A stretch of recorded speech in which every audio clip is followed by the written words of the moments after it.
जय जगन्नाथ नमस्कार स्वागत करुच्ची आपण मानकर अति प्रिय कार्यक्रम जीवन जिज्ञासार आउ एक भावपूर्ण अध्याय को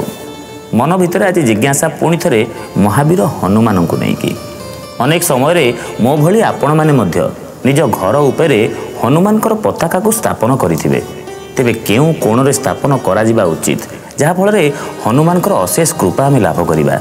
जिज्ञासाटी उपरु सुंदर समाधान दवा पई जिज्ञासाटी उपरु परदा हटेया पई आम सहित जोड़ी होती हस हस मुहरे प्रवचक पंडित तपन होदा नमस्कार। जय जगन्नाथ। जय जगन्नाथ। श्री हनुमान पताका आमे घरे लगे था व्यवसाय क्षेत्र में लगे था एवं नुआ जगह किणिले सेठार स्थापन कर श्री हनुमान पताका लगाइबा बेले आम मन में अनेक प्रश्न आसी था जे कौ कोण रे लगाइबे साधारणतः भाव में आम जानी था जे श्री हनुमान पताका दक्षिण पश्चिम कोण रे लगाइबा समस्त लगे था कि कहीं लगेबे ना दक्षिण पश्चिम कोणर अधिपति होउचंती राहु महाग्रह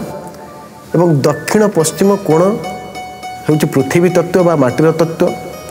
दक्षिण पश्चिम कोण हूँ भारी स्थान से ही कोण रे जदि हनुमान पताकाटी आग लगाई दियंती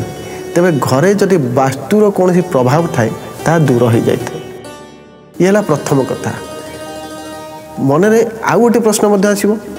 अग्निकोण में श्री हनुमान पताका लगाई पारिबा अग्निकोण में लगाइले कौन हम ना अग्निकोण में जदि श्री हनुमान पताका लगाती घर आपणकर आकस्मिक दुर्घटना जो आसे ता दूर हो जाए कहीं ना अग्निकोणर अधिपति होचने शुक्र महाग्रह अग्निकोण में जदि श्री हनुमान पताकाटी स्थापन करती घर जो बारंबार अग्निर प्रभाव आसी था आकस्मिक दुर्घटना आसी था स्वास्थ्य जनित समस्या किसी आसी था रक्त जनित समस्या किसी आसी था यहीपरि भाव में जब समस्या आसे आप अग्निकोण में हनुमान पताकाटी लगे पारे मन में आहरी प्रश्न आसो जे आम ऐशान कोण में पताका लगे पारिबा कि नहीं प्राय घर में आम देखी ऐशान कोण लगी था कहीं लगेबे ना पूर्व उत्तर कोण हूँ ऐशान कोण ऐशान कोणर अधिपति होचने बृहस्पति महाग्रह ऐशान कोण में जदि श्री हनुमान पताकाटे लगे दियंती घरे मांगलिक कार्य जब बाधा विघ्न देखा देता ताहा दूर हो जाए पिलांकर जदि पाठ पढ़ार उन्नति हो न से पाठ पिलांकर पाठ पढ़ार अधिक मात्रा उन्नति होता है यह प्रमाणित रही कहीं ना से कोण अधिपति होचने बृहस्पति ऐशान कोण में जब श्री हनुमान पताका लगा जाए घर उपर मांगलिक कार्य होता है एवं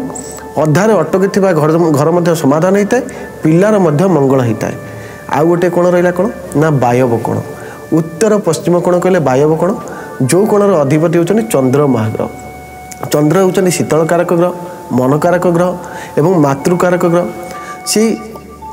से वायव कोण रे जदि श्री हनुमान पताकाटा लगे दियंती तेबे कौन होता है वायव कोण रे जदि श्री हनुमान पताका लगे थांती आम घरे जदि बारंबार आम मन व्यस्त विव्रत होउची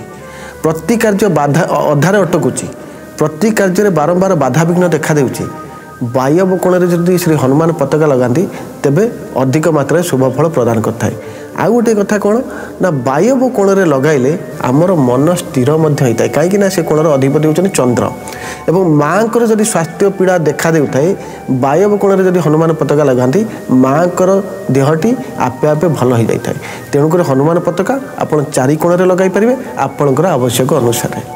वाह अति सुंदर शब्द माध्यम पंडित महाशय जनईदे हनुमान पताका जेकोसी कोण लगे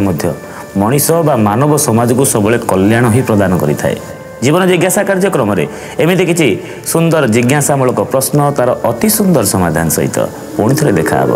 रहिलु नमस्कार।